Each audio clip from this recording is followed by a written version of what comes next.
Assalamualaikum warahmatullahi wabarakatuh. Perkenalkan, nama saya Genta Prawira dengan NIM 2210523023, Prodi Manajemen Bisnis, Fakultas Ekonomi dan Bisnis. Baiklah, saya akan menjelaskan tentang perwujudan atau pelanggaran nilai-nilai Pancasila.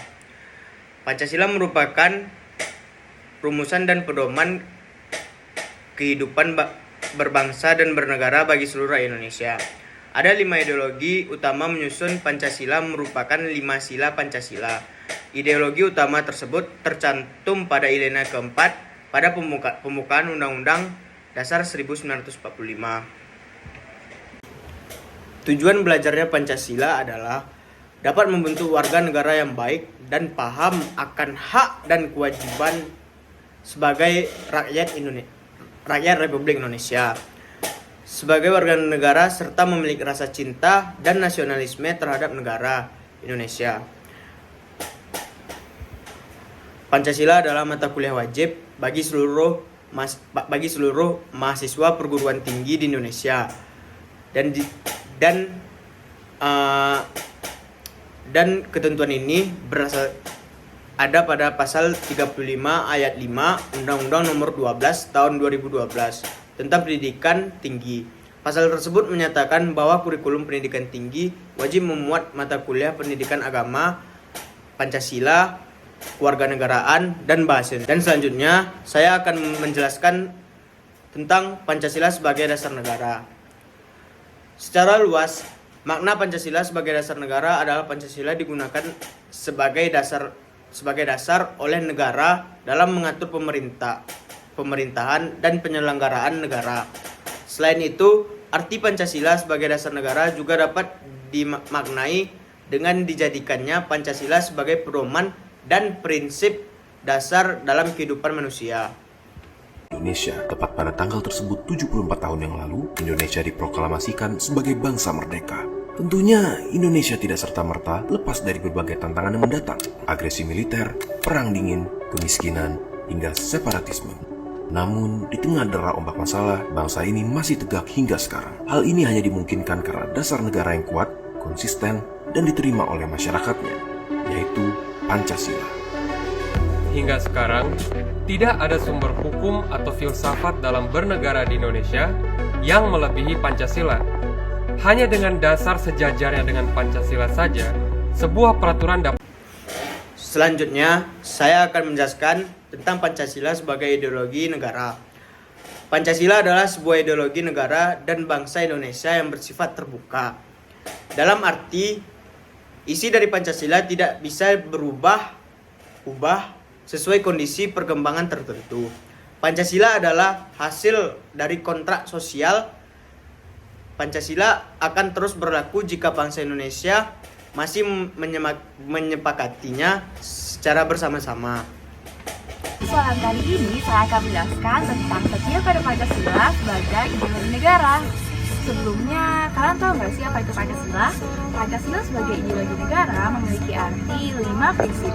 Panca berarti 5, sedangkan sila berarti prinsip atau asal. Pancasila adalah ideologi bangsa Indonesia sekaligus dasar negara yang telah diterangkan dalam pembukaan UUD 1945.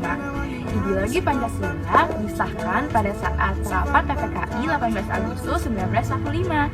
Nilai-nilai yang terkandung dalam kelima asas Pancasila tersebut menjadi landasan bagi masyarakat untuk menjalankan kehidupan beragama, bersosialisasi, hak asasi manusia, dan selanjutnya saya akan menjelaskan tentang Pancasila sebagai sistem filsafat. Suatu kesatuan yang saling berkaitan, bahkan saling berkualifikasi antara satu sila dengan sila lainnya, sehingga membentuk suatu struktur yang menyeluruh untuk tujuan tertentu. Secara harfiah, filosofia itu berarti mencintai kebijaksanaan. Jadi filsafat Pancasila ini didefinisikan sebagai refleksi kritis dan rasional tentang Pancasila sebagai dasar negara dan kenyataan budaya bangsa. Tujuannya untuk apa sih? untuk mendapatkan pokok-pokok pengertiannya yang mendasar dan menyeluruh.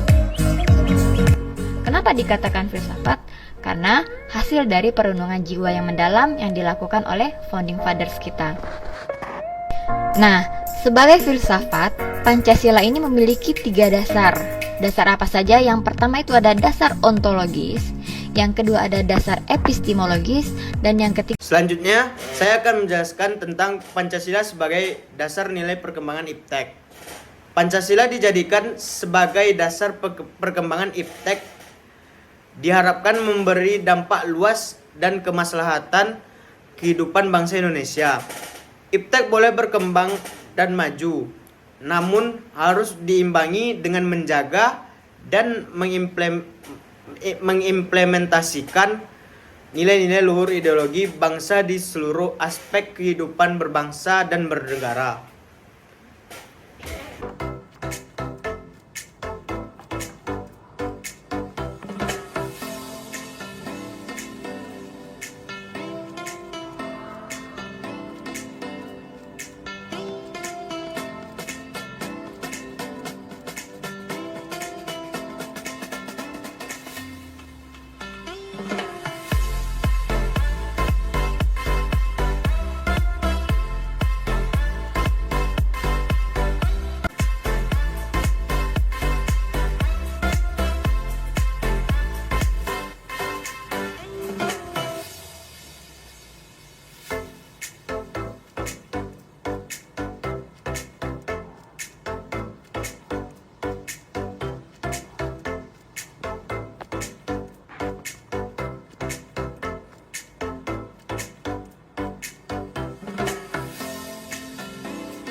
Itu saja yang dapat saya sampaikan. Apabila ada kurang, mohon dimaafkan. Wabillahi taufiq wal hidayah. Assalamualaikum warahmatullahi wabarakatuh.